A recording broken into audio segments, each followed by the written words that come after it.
بسم اللہ الرحمن الرحیم۔ سی ایس ایس کے ایک اہم سبجیکٹ انٹرنیشنل لاء کے ٹاپک نمبر 10 کو ہم ڈسکس کریں گے، جو کہ ہے ریاست کی ذمہ داری، اسٹیٹ رسپانسبلٹی۔ تو اس کے اندر ہم سب سے پہلے اس کی ڈیفینیشن دیکھتے ہیں، اس کا اوور ویو کرتے ہیں، پھر ہم آگے اس میں چلتے ہیں۔ سب سے پہلے اس کا تعارف دیکھتے ہیں جو اسٹیٹ رسپانسبلٹی کا ہے۔ تو بین الاقوامی قانون کا ایک بنیادی اصول ہے جو ریاستوں کو ان کے اعمال کے لیے جواب دہ قرار دیتا ہے، خاص طور پر جب بین الاقوامی ذمہ داریوں کی خلاف ورزی کرتے ہیں۔ یہ تصور بین الاقوامی کمیونٹی میں نظم اور انصاف کو برقرار رکھنے کے لیے بہت اہم ہے۔ یہ بین الاقوامی امن کے لیے بہت ضروری ہے، کیونکہ یہ ان بنیادی اصولوں کے تحت قائم ہوتا ہے جن کے تحت ریاستوں کو کام کرنا چاہیے۔ اس ویڈیو میں ہم ریاستی ذمہ داری کے تصور، اس کے اہم اصول اور بین الاقوامی تعلقات پر اس کے اثرات کا جائزہ لیں گے، ٹھیک ہے۔ اب اس کی ڈیفینیشن ڈسکس کرتے ہیں، اس کی تعریف، ریاست کی ذمہ داری کی تعریف جو ہے۔ تو اسٹیٹ رسپانسبلٹی اس بات کو بیان کرتی ہے کہ ایک ریاست بین الاقوامی قانون کی خلاف ورزی کرتے ہوئے اپنے اعمال اور عدم عمل کے لیے ذمہ دار ہوتی ہے۔ جب ایک ریاست کوئی بین الاقوامی غلط عمل کرتی ہے تو اس پر تلافی کرنے کی ذمہ داری عائد ہوتی ہے، جس میں واپسی، مالی معاونت یا تسلی شامل ہو سکتی ہے۔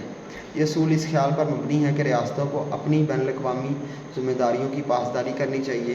جب وہ ایسا نہیں کرتی تو انہیں جواب دہ ہونا چاہیے، ان کی اکاؤنٹیبلٹی ہونی چاہیے۔ اسی سے دنیا کا جو امن ہے وہ برقرار رہ سکتا ہے۔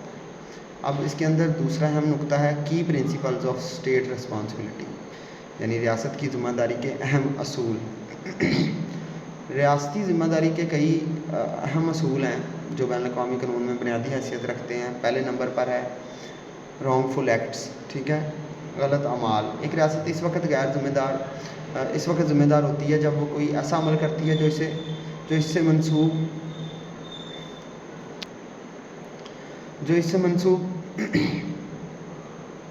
کیا جا سکتا ہے اور جو بین الاقوامی ذمہ داری کی خلاف ورزی کرتا ہے۔ یہ معاہدوں کی خلاف ورزی، رسم و رواج کا بین الاقوامی قانون یا دیگر بائنڈنگ معاہدات شامل ہو سکتے ہیں رانگ فل ایکٹس میں۔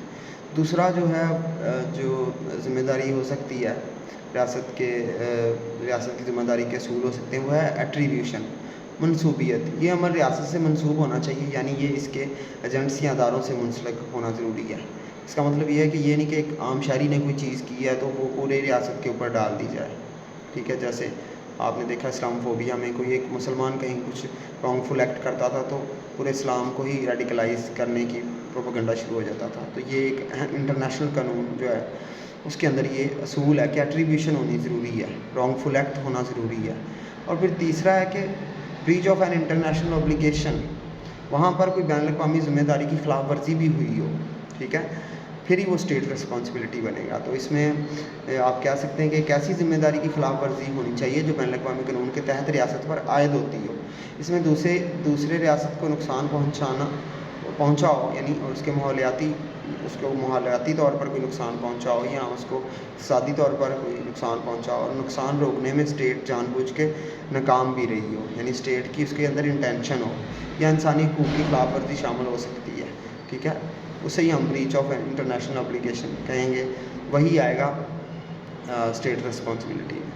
پھر ہے نیکسٹ کنسیکوینسز آف رسپانسبلٹی، یعنی ذمہ داری کے نتائج پھر کیا ہوں گے۔ جب ریاست کو ذمہ دار پایا جاتا ہے تو اسے تلافی فراہم کرنے کی ضرورت ہوتی ہے، اس کا نقصان پورا کرنا ہوتا ہے۔ تو اس میں کیا کیا شامل ہو سکتا ہے وہ دیکھتے ہیں۔ ریسٹیٹیوشن یعنی واپسی، صورتحال کو اس کی پچھلی حالت میں بحال کرنا، جو بھی نقصان کیا ہے جس ریاست نے، جو اسٹیٹ رسپانسبل ہے، اسے اس کی پچھلی حالت میں برقرار کرنا، ٹھیک ہے، جس سے غلط عمل پہلے ہوا تھا اس ریاست نے اسے کرنا۔ دوسرا کمپنسیشن ہے، وہاں پر معاوضہ اس کا ریاست پے کرے گی، ٹھیک ہے۔ تو غلط عمل سے پیدا ہونے والے نقصانات کے لیے مالی ادائیگی کی جائے گی۔ پھر تیسرا سیٹسفیکشن ہے، یعنی تسلی، غلط عمل کا اعتراف کیا جائے گا اور بشمول معذرت یا عدم تکرار کی یقین دہانی، یعنی وہاں پہ معافی تلافی کی جائے گی، نیکسٹ ٹائم ایسا کچھ نہ کرنے کی گارنٹی دی جائے گی، ذمہ داری لی جائے گی۔ تیسرا پوائنٹ ہے فارمز آف اسٹیٹ رسپانسبلٹی، یعنی اگر ریاست ذمہ دار ہے تو ریاست کی ذمہ داری کی کیا اقسام ہوں گی۔ تو اس طرح ہم ان کو دیکھتے ہیں۔ پہلی ہے ڈائریکٹ رسپانسبلٹی، یعنی جس کے اندر براہ راست اسٹیٹ ذمہ داری لیتی ہے.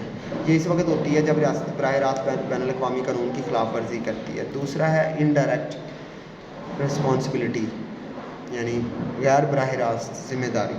ایک ریاست کو غیر ریاستی عناصر کے اعمال کے لیے بھی غیر براہ راست ذمہ دار قرار دیا جا سکتا ہے. یعنی اگر کوئی پاکستانی ریاست کا شہری یا کوئی ادارہ کسی دوسری ریاست کو جان بوجھ کر کوئی نقصان پہنچاتا ہے تو پھر بھی قرار دیا جا سکتا ہے اگر وہ ان اعمال کی حمایت یا اجازت دیتی ہے، جیسے دہشت گرد گروہوں کی فنڈنگ کرنا. ٹھیک ہے، اگر ریاستی طور پر کوئی تنظیمیں دہشت گردی کے کاموں میں شامل ہے، دوسری ریاست کو نقصان پہنچاتی ہے، تو وہ بھی انڈائریکٹ رسپانسبلٹی میں آئے گا. اور تیسرا ہے جوائنٹ رسپانسبلٹی یعنی مشترکہ ذمہ داری. ریاستیں بھی مشترکہ طور پر ذمہ دار ہو سکتی ہیں اگر وہ دوسری ریاستوں کے ساتھ مل کر غلط اعمال کرتی ہیں. ایسے معاملات میں تمام شامل جماعتوں کو جواب دہ قرار دیا جا سکتا ہے. تو اس کے اندر ڈائریکٹ، انڈائریکٹ اور جوائنٹ رسپانسبلٹی اسٹیٹس کی ہو سکتی ہے. ٹھیک ہے. اب mechanism for enforcing state responsibility. تو ریاست کی ذمہ داری کے نفاذ کے طریقے ہم اب کریں گے. پہلا ہے ڈپلومیٹک نیگوشیشنز یعنی سفارتی مذاکرات. ریاستی تنازعات کو حل کرنے اور تلافی کرنے کے لیے سفارتی چینلز اور ذرائع مذاکرات کے ذریعے معاملات کر سکتی ہیں. دوسرا انٹرنیشنل کورٹس اینڈ ٹریبیونلز ہیں، بین الاقوامی عدالتیں اور ٹریبیونلز ہیں. ریاستی ذمہ داری کے معاملات یہاں خصوصی ٹریبیونلز کے سامنے یعنی انٹرنیشنل کورٹ آف جسٹس جو بین الاقوامی عدالت انصاف ہے کو بین الاقوامی عدالتی اداروں جیسے بین الاقوامی عدالت انصاف میں جا سکتا ہے. یہ ادارے تنازعات کا فیصلہ کرتے ہیں اور بین الاقوامی قانون کی بنیاد پر ذمہ داری طے کرتے ہیں. تیسرا ہے آربیٹریشن یعنی ثالثی. ریاستی تنازعات کو ثالثی کے ذریعے حل کرنے پر بھی اتفاق کر سکتے ہیں. یہ ایک ایسا عمل ہے جس میں ایک غیر جانبدار تیسری پارٹی معاملے کا جائزہ لیتی ہے اور ایک پابند فیصلہ کرتی ہے. یہ ہم نے کل بھی ڈسکس کیا تھا. تو mechanism for enforcing state responsibility یعنی ریاست کی ذمہ داری کے نفاذ کے طریقے ہیں. ڈپلومیٹک نیگوشیشن تھا، انٹرنیشنل کورٹس اینڈ ٹریبیونلز تھا اور آربیٹریشن ہو سکتا ہے. اس کی اگر ہم کیس اسٹڈی دیکھیں تو ریاستی ذمہ دار کے تصور کو واضح کرنے کے لیے چند نمایاں مقدمات کا جائزہ لے سکتے ہیں. پہلا جو ہے وہ دا کورفو چینل کیس ہے. اس میں کورفو چینل کیس میں کیا ہوا تھا؟ اس معاملے میں بین الاقوامی عدالت انصاف نے فیصلہ دیا کہ البانیہ نے برطانوی جہازوں کو نقصان پہنچانے کے لیے اپنی ذمہ داریوں کی خلاف ورزی کی جب یہ جہاز کورفو چینل میں نیول مائنز کی موجودگی کی وجہ سے متاثر ہوئے. ٹھیک ہے، تو عدالت نے حکم دیا کہ البانیہ کو نقصان کا ازالہ کرنا ہوگا. ٹھیک ہے. دوسرا کیس ہے لا گرینڈ کیس. یہ 2001 میں ہوا تھا. لا گرینڈ کیس میں کیا ہوا کہ جرمنی اور امریکہ کے درمیان دو جرمن شہریوں نے یہ فیصلہ کیا کہ امریکہ نے ویانا کنونشن کے تحت اپنی ICJ کی سزائے موت کے حوالے سے بات چیت ہوئی. بین الاقوامی ذمہ داریوں کی خلاف ورزی کی گئی کیونکہ اس نے ملزمان کو کونسلر امداد کے حق کے بارے میں آگاہ نہیں کیا. ٹھیک ہے. تو تیسرا جو کیس اسٹڈی ہے وہ آئل پلیٹ فارمز کیس ہے. 2003 میں یہ ہوا تھا. تو اس میں انٹرنیشنل کورٹ آف جسٹس نے فیصلہ دیا کہ امریکہ جو ہے وہ اس واقعے میں ایرانی تیل کے پلیٹ فارمز پر حملہ کرنے کے لیے ذمہ دار تھا کیونکہ یہ حملے بین الاقوامی قانون کے تحت جائز نہیں تھے. ٹھیک ہے. یہ امریکہ اور ایران کے درمیان میں تھا اور عالمی عدالت انصاف نے اس پر امریکہ کو جو ہے وہ ذمہ دار ٹھہرایا تھا. ٹھیک ہے. تو یہ ایک مثال ہے ریاستی اسٹیٹ رسپانسبلٹی کی. ٹھیک ہے. اور چھٹا جو ہے challenges and criticism of state responsibility یعنی کچھ لوگ اس پر تنقید بھی کرتے ہیں اور اس کو بہت سارے چیلنجز کا بھی سامنا پڑتا ہے. تو ریاست کی ذمہ داری کے چیلنجز اور تنقید کی بات کریں تو اس کے کچھ اصول ہیں. ٹھیک ہے. وہ ہم دیکھتے ہیں. پہلے تو ذمہ داری کے اصول کو جو چیلنجز ہیں انفورسمنٹ ایشوز، نفاذ کے مسائل جو ہیں وہ بہت زیادہ ہیں عالمی سطح پر. مؤثر طور پر تلافی نافذ کرنے کے لیے اکثر میکانزم کی کمی ہوتی ہے، خاص طور پر جب طاقتور ریاستیں شامل ہو. جیسے اگر امریکہ کے خلاف آئے گا تو انٹرنیشنل کورٹ آف جسٹس کے فیصلے کے اوپر انفورسمنٹ کافی مشکل ہو جائے گی. سیاسی وجوہات جواب دہی میں رکاوٹ بن سکتی ہیں. بہت ساری سیاسی وجوہات بھی بن سکتی ہیں. پھر ایمبیگوٹیز ان انٹرنیشنل لا. خود بین الاقوامی قانون میں بہت سارے ابہام ہیں.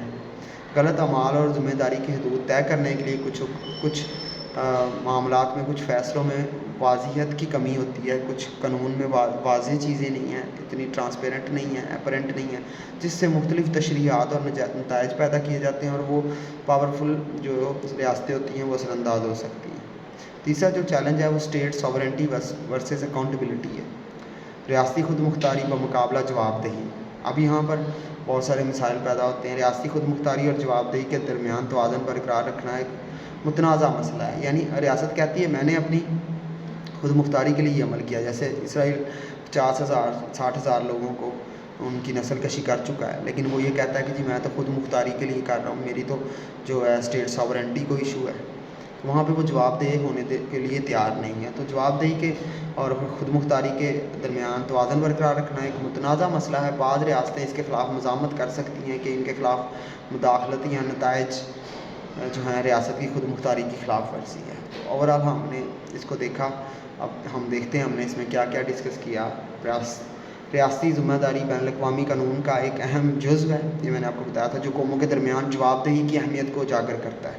یہ بین الاقوامی اصولوں کی پاسداری کو فروغ دینے اور عالمی نظام میں نظم و ضبط کو برقرار رکھنے میں اہم کردار ادا کرتا ہے۔ اس تصور کو سمجھنا بین الاقوامی تعلقات، سفارتکاری اور قانون کے مطالعہ کے لیے بہت ضروری ہے۔ ریاستوں کو ان کے اعمال کے لیے جواب دہ ٹھہرا کر ہم ایک زیادہ منصفانہ اور پرامن دنیا کی طرف کام کر سکتے ہیں۔ ٹھیک ہے، تو یہ آپ کو یہ ویلاگ کیسا لگا، یہ لیکچر کیسا لگا، اس کا فیڈ بیک دیں، اور اس کی ویڈیو اگر آپ کو چاہیے تو اس کے اوپر اس کنٹینٹ پر اگر آپ کو PDF چاہیے تو وہ آپ اسی ویڈیو کی ڈسکرپشن میں جا کر ڈاؤن لوڈیبل لنک لگا ہوا ہے، وہاں پہ کلک کر کے آپ اس کا کنٹینٹ PDF شکل میں لے سکتے ہیں۔ تھینک یو، ملتے ہیں نیکسٹ ٹاپک پر۔ اللہ حافظ۔